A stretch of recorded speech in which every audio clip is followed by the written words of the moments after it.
जोङो दिनै जोंनि थाखाय मोनसे गेदेर सान अरन एनजिअनिफ्राय जोङो डक्टर आलफ्रेडखौ जोङो बरायदों।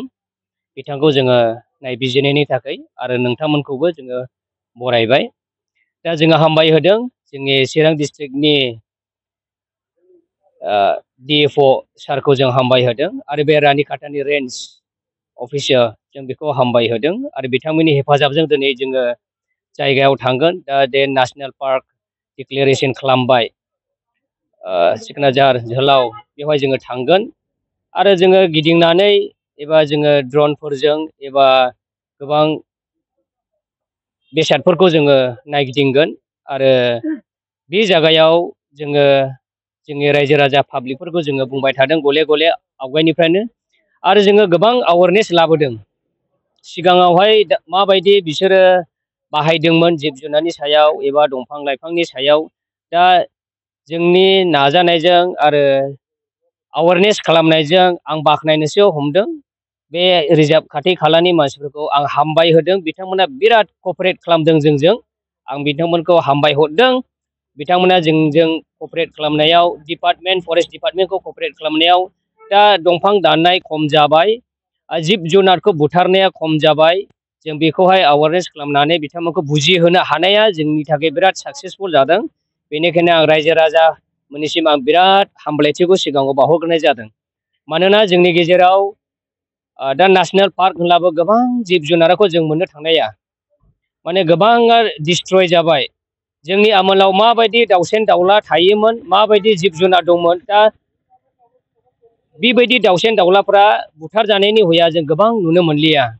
दा बेनिखायनो जों खावलायदों, गले गले खावलायबाय, जा दङ मैदेर मै जिखुनु दङब्ला जिब जुनार बे नेसनेल पार्कआव जेन जोंखौ कपारेट होयो। रायजो राजाफोरनिनो सम्पति बियो, जों प्राइभेट आंनि एबा नोंनिल' नङा गासैनिबो। बेवहाय टुरिस्टफोर फैगोन, बेयाव बाहेरानि फैगोन, बिथांमोना नायफैगोन, इनकामा जोंनाव थालांगोन, नों आंनावनो गोबां बिजनेसफोर मावना जानो हागोन, सोरबा बेहायनो साख्रि मोनगोन। दा बेनिखायनो आङो जोंनि डिपार्टमेन्ट फरेस्ट डिपार्टमेन्ट बिसोरखौ हामबाय होदों आरो बिसेस जोंनि गेजेराव दानि बिटिआरखौ दैदेननाय इउपिपिएलनि सरकारावहाय जाय प्रेसिडेन्ट सार एबा CEM सार प्रमद बर' सारखौ आं रोजा रोजा हामबाय होदों। मानो होनब्ला बिनि दैदेननायाव आरो फेरेंगा सार बिसोरनि दैदेननायाव बे नेसनेल पार्कआ जानानै फैबाय। दा बाख्नाय जाथाव। बेनिखायनो आङो कंग्रेसुलेसन हरदों सारमोनखौ आरो अरायबो जोंखौ सापर्ट होगोन होननानै आं आसा भरसा खालामनानैहाय बेहायनो आं फोजोबबाय। गोजोनथोंसै। बेवहाय पलिटिकेलि जोङो थांनांगौ जेबो गैया। डिपार्टमेन्टआ इनिसिएटिभ लादों रिलकेट, माने जायगाखौ एसे खर एरियायाव गोग्लैनायखाय बेखौ शिफ्टिं खालामनो। बेवहाय खुनु पलिटिक्स खालामनांगौ गैया। आं खावलायो पलिटिक्स खुनु खालामलायनो गैया। स्पेसियेलि जोंनि चिरां डिस्ट्रिक्ट नेसनेल पार्क हिसाबै मोनफानाया जोंनि थाखाय गोग्गाथाव। एक्जिस्टिं हिसाबै जोंहा रायमना नेसनेल पार्क हिसाबै दङ।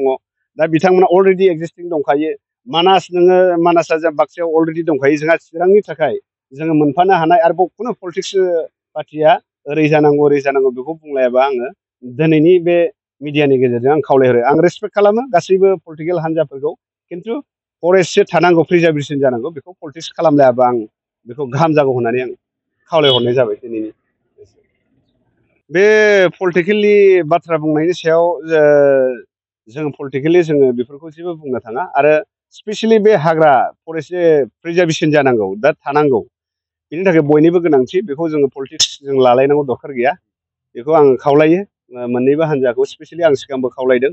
बेनिफ्राय जोङो जे हाग्राया थाबासो गासैबो इनडाइरेक्टलि जोंहा बेवहाय माखासे जोङो दिनैनि गाहाय आलासि लेंहर जाखानाय जोङो एक्सप्लर खालामगोन, बियो गासैबो बुंलांथिखाबाय। आरो निस्सय नंगौ, जों माखासे इनकाम जेनेरेसन जागोना निस्सय जागोन। इनडाइरेक्टलि डाइरेक्टलि जोंनि लकेल जोङो लाइभलिहुडआ मोनगोन। आरो बेनिफ्राय मोनसे आं खावलायनो सानो, दिनैहाय बेखौ जोंनि नेसनेल पार्कनि जे माखासे जौगाहोनोबा आनइमप्लयड जोङो EDC कमिटि दानांगोन। जोङो EDC कमिटि मोनथाम मोनब्रै अनेक बे गामि ओनसोलाव मोननै मोनथाम गामिफोरजों बेखौ दायोबा फान्डिं खालामगोन।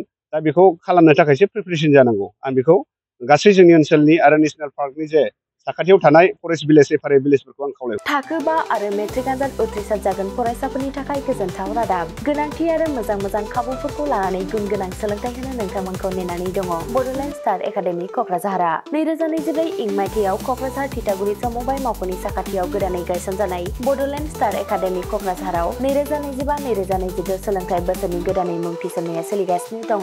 बड'लेण्ड स्टार एकाडेमियाव 6 थाखोनिफ्राय 9 थाखोसिमनि फरायसाफोरा बर' बिजोङाव आरो 11 थाखोनिफ्राय 12 थाखोसिमनि फरायसाफोरा बर' बिजों आरो इंराजि बिजोङाव मुं थिसननो हागोन। बेनि थाखाय आर'ज बिलाइ आरो फान्डुलिपि बिलाइगासिनो दङ।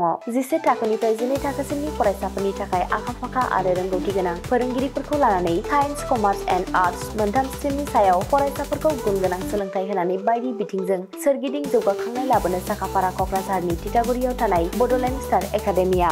बड'लेण्ड स्टार एकाडेमियाव मुं थिसननोब्ला बाङाय बेसेनाव मुं थिसननायनि गेजेरजोंनो फरायसाफोरा गाहायाव होनाय माखासे खाबुफोरखौ मोननो हागोन। इंराजि सोलोंनायनि खाबु, साखोन-सिखोन थाखो खथा, बिजाब बाख्रि, BPL थाखोनि फरायसा फरायसुलिफोरनि मुं थिसननायाव 20% मासुल रेहाय होनाय। बेजों लोगोसेनो नोंथांमोनहा JEE नीट आनजादनि थाखाय बेसेन नाङै फोरोंथाय, मान्थलि मक टेस्ट, जिउ राहा दानाय बायदि गियानलु आयदाफोरनि उफ्रा सोलोंफारिफोरनि खाबुफोरखौ मोननो हागोन। हौवासा आरो हिन्जावसाफोरनि थाखाय मुलाम्फा गोनां मोजां जामुं आरो मोजां थाग्रा खथानि खाबु गोनां हस्टेलनि खाबुफोरखौबो मोननो हागोन। बिदिब्ला गोबाव खालामाजासे नोंथाङाबो बड'लेण्ड स्टार एकाडेमियाव थाबैनो मुं थिसननायनि थाखाय सुलाद लादो।